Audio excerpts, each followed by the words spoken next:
अवैध मादक पदार्थों के खिलाफ लगातार जीरो टॉलरेंस के तहत पुलिस कमिश्नर श्री संतोष कुमार सिंह के द्वारा लगातार ये अभियान चलाया जा रहा है और सभी थाने और ये क्राइम ब्रांच मिलकर ये काम कर रहे हैं।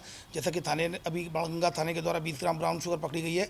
इसी प्रकार क्राइम ब्रांच एक महीने से एक टारगेट पर लगी हुई थी, जिसमें पता चला था कि जो चंदन नगर में रहने वाला नेटवर्क उर्फ साकिर, जो कि लगभग 60 वर्षीय वृद्ध है और इसका पुराना ट्रैक रिकॉर्ड भी है कि वो गांजा और चरस से सप्लाई करता है, लेकिन कहीं कोई सुराग नहीं लग रहा था। तो लगातार टीमें लगी हुई थी और इसी तारतम्य में सूचना मिलने पर अभी 3 दिन पहले एक समीर शाह को, जो कि इसका लड़का था, समीर शाह को पकड़ा गया था। उसको साथ एक 61 ग्राम MDMA ड्रग मिला था।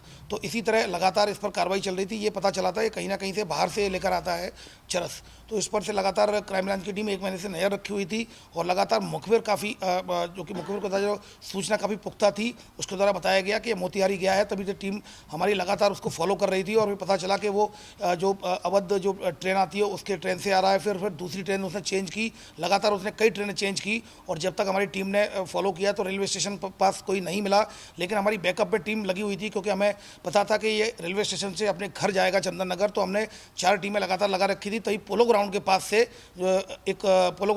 से एक व्यक्ति को, जो साकिर उर्फ नेटवर्क को पकड़ा और इसकी उम्र 60 वर्ष है। इसके कब्जे से लगभग 2 किलो 225 ग्राम के करीब चरस मिली है और इसके खिलाफ 8/20 NDPS एक्ट के तहत केस रजिस्टर्ड कर लिया गया है। इसके खिलाफ 1 दर्जन अपराध पूर्व में पंजीबद्ध हैं और जिसमें कि NDPS गांजे में भी है, पूर्व में गांजा सप्लाई में भी 2 बार बंद हो चुका है। यहाँ मैं आपको बताना चाहूँगा, चरस काफ़ी महंगा ये अवैध मादक पदार्थ है, काफ़ी मेहनत से बनता है। वो एक दिन में अगर उसको जो आपका जो कैनाबिस सटाइवा होता है, गांजा होता है, उसके जो फल होता है, उसके लगातार रगड़ने से जो रेजिम निकलता है, जो तरल द्रव्य निकलता है, उसको लगातार पर डे में अगर एक व्यक्ति उसको सुबह से बनाना शुरू करेगा तो लगभग 10 ग्राम के करीब वो बना पाता है। इसलिए काफ़ी कॉस्टली होता है। ये डिपेंड करता है कि इसका ओरिजिन कहाँ है। जहाँ तक जो इसकी ओरिजिन की बात है, इनके द्वारा जो पूछताछ में, प्रारंभिक पूछताछ में इसके द्वारा बताया गया कि नेपाल मोतिहारी डिस्ट्रिक्ट से वो लेकर आया। मोतिहारी वाले लोग इसको नेपाल से लेकर आते हैं और नेपाल की ओरिजिन का जो ये चरस है उसमें पूर्व में भी पकड़ी गई है। तो उसमें जो अंतर्राष्ट्रीय जो इसकी कीमत बताई गई है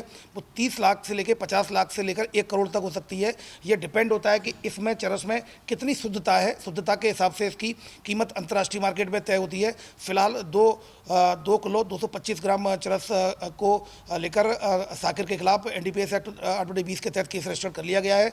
इसके द्वारा ये बताया गया है कि किस किस के इसमें कौन कौन इन्वॉल्व हैं और ये यहाँ पर आकर इनकी चरस की एक जो गोले बनाकर एक गोले को एक गोला लगभग 10 ग्राम का होता है, 1 तोले का होता है और एक गोले को लगभग 15 से 20 हज़ार में बनाकर वो बेचता है। और इस तरह से वो बहुत कम कीमतों में वहाँ नेपाल बॉर्डर से लेकर आकर, मोतिहारी से लेकर आकर यहाँ पर वो ये करता है। चूँकि इससे पहले समीर शाह को भी पकड़ा गया है, जिससे 61 ग्राम MDMA ड्रग्स निकला है। तो इससे ऐसा प्रतीत होता है कहीं ना कहीं ये पूरी फैमिली के कई लोग इसमें इस जो अवैध मादक पदार्थ की सप्लाई में इन्वॉल्व हैं। और इसमें टीम में ACP देवेंद्र ध्रुवे और थाना प्रभारी जितेंद्र चौहान के साथ लगातार ASI मंगल सिंह और उनकी टीम ने 1 महीने तक इसको लगातार क्लोजली वॉच किया, तब जाकर ये सफलता मिली है।